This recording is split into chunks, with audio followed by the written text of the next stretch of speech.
अस्सलाम वालेकुम। नरमस में खुश आमदीद। पहलगाम वाक़या हुए एक हफ्ता मुकम्मल होने को है, लेकिन अभी तक कोई भी ऐसे ठोस शवाहिद सामने नहीं आए जिनकी बुनियाद पर किसी को मुर्दे इल्ज़ाम ठहराया जाए।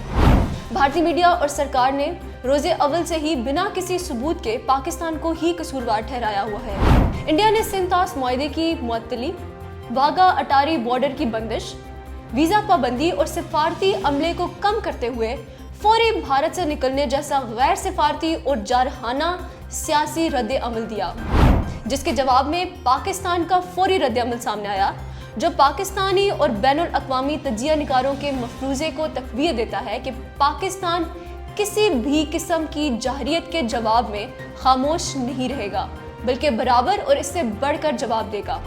एक तरफ इंडियन वज़ीर आज़म नरेंद्र मोदी ने हाई कमांड मीटिंग में ये कहा, जिम्मेदारों के खिलाफ फैसला कुन कार्रवाई होगी और हमला आवरों को सख्त तरीन जवाब दिया जाएगा। तो दूसरी जानिब पाकिस्तान ने नेशनल सिक्योरिटी कमेटी के इख्तिताम पर मुतफ़िक़ा तौर पर यह बावर करवाया कि वो सिंध मुआहदे की मुअत्तली को एक्ट ऑफ वॉर से तशबीह देता है, और अगर इंडिया ने अस्करी जाहरियत की तो इसका सख्त से सख्त जवाब दिया जाएगा। इसी तनाजुर में पाकिस्तान के डिफेंस मिनिस्टर की कल की स्टेटमेंट बहुत अहम है, जिसमें उन्होंने कहा कि इंडिया किसी भी वक्त अस्करी जारियत शुरू करने की बेवकूफ़ी कर सकता है। आज के इस प्रोग्राम में हम ये जानने की कोशिश करते हैं कि इंडिया के पास अस्करी रिस्पांस के क्या ऑप्शंस हैं और रियलिस्टिकली इनमें से कौन सा ऑप्शन इस वक्त काबिल अमल है जिससे इंडिया का सियासी और दिफाई अहदाफ का हुसूल मुमकिन हो सकेगा। इस वक्त इंडिया के पास रिस्पांस के 3 ऑप्शंस हैं: ऑल आउट रिवायती जंग, महदूद इलाके में जंग या स्ट्रेटेजिक फिजाई हमला और तवील सिमती हथियारों का इस्तेमाल। पहला ऑप्शन इंडिया के पास पहला ऑप्शन ऑल आउट रिवायती जंग का है, लेकिन इसका चांस ना होने के बराबर है। इसकी चंद वजूहात हैं। नंबर 1, इंडिया की एक न्यूक्लियर स्टेट के खिलाफ इंटरनेशनल बॉर्डर्स पर महाजराई पूरे खित्ते को जंग की लपेट में ले सकती है, लिहाजा बैनुल अक़वामी प्रेशर के बायस इंडिया कभी भी इतना बड़ा मुहाज नहीं खोलेगा।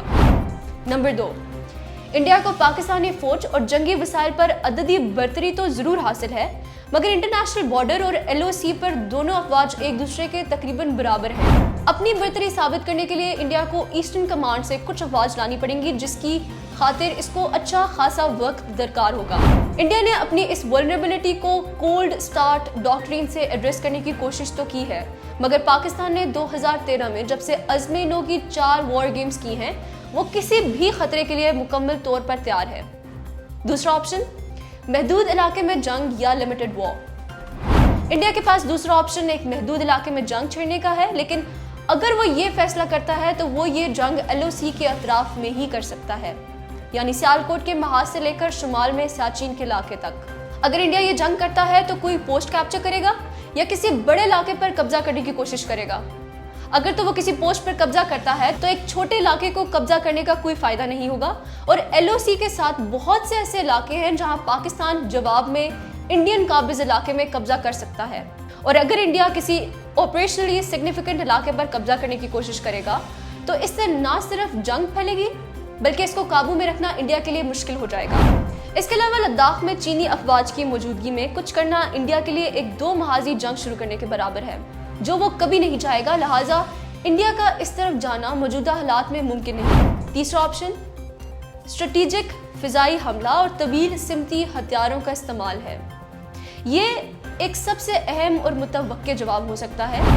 इंडिया बालाकोट की तर्ज पर एयर फोर्सेस के साथ स्ट्राइक कर सकता है या फिर तवील सिमती हथियारों का इस्तेमाल करके सिलेक्टेड टारगेट्स को निशाना बना सकता है, और ये भी हो सकता है कि इंडिया इस दफा एक से ज्यादा अहदाफ को निशाना बनाए। इस तरह के तर्ज जारियत को नॉन कॉन्टैक्ट एंगेजमेंट भी कहते हैं, जिसमें इंडिया ड्रोन या दूसरी डिस्ट्रप्टिव टेक्नोलॉजीज का इस्तेमाल भी कर सकता है।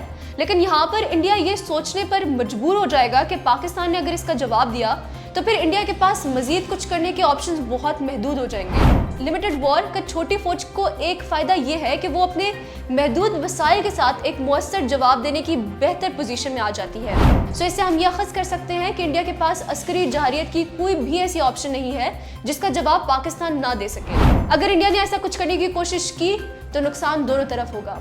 किसका कितना नुकसान होगा ये बताना कबल वक्त है। तो फिर सवाल ये है कि इंडिया करेगा क्या। इंडिया के पास इस वक्त फेस सेविंग के लिए एक ही ऑप्शन है, और वो ये है कि दिफाई के बजाय सिफारती और सियासी महाज पर पेशरफ्त करें। जिसमें सर फहरिस्त सिंध तौस मुआहदे की मुअत्तली पर सियासत जारी रखना है, जिससे एक तरफ वो अपने मीडिया और अवाम को इंगेज रखेगा और दूसरी जानिब पाकिस्तान को मुज़ाकराती मेज़ पर ला सकता है। यूं वो बड़ी महाज आराई से इज्तनाब बरतते हुए बड़े नुकसान से बचा रहेगा, मगर इसमें मुश्किल ये है कि हिंदुस्तान पिछले कुछ सालों से इस चीज़ पर बज़िद है कि वो पाकिस्तान के साथ मुज़ाकरात के लिए तैयार है, लेकिन इसमें कश्मीर पर बातचीत नहीं होगी। सिंध तौस मुआहदे पर मुज़ाकरात तो नहीं, लेकिन कश्मीर पर मुज़ाकरात हो सकते हैं। हमारे इस तबसरे से एक चीज़ सामने आती है कि पहलगाम का वाक़या जिसने भी किया है, इसने मोदी सरकार को एक बंद गली में लाकर खड़ा कर दिया है। पाकिस्तान सिफारती पेशरफ से मोदी सरकार को इस बंद गली से निकाल सकता है और ये बावर करवा सकता है कि हिंदुस्तान और पाकिस्तान दोनों के लिए बेहतर ये होगा कि वो कश्मीरियों के साथ मिलकर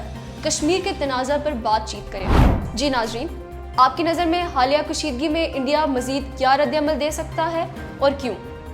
और इसके जवाब में पाकिस्तान का क्या रद्द-ए-अमल हो सकता है? कमेंट सेक्शन में ज़रूर बताइएगा। अल्लाह हाफ़िज़।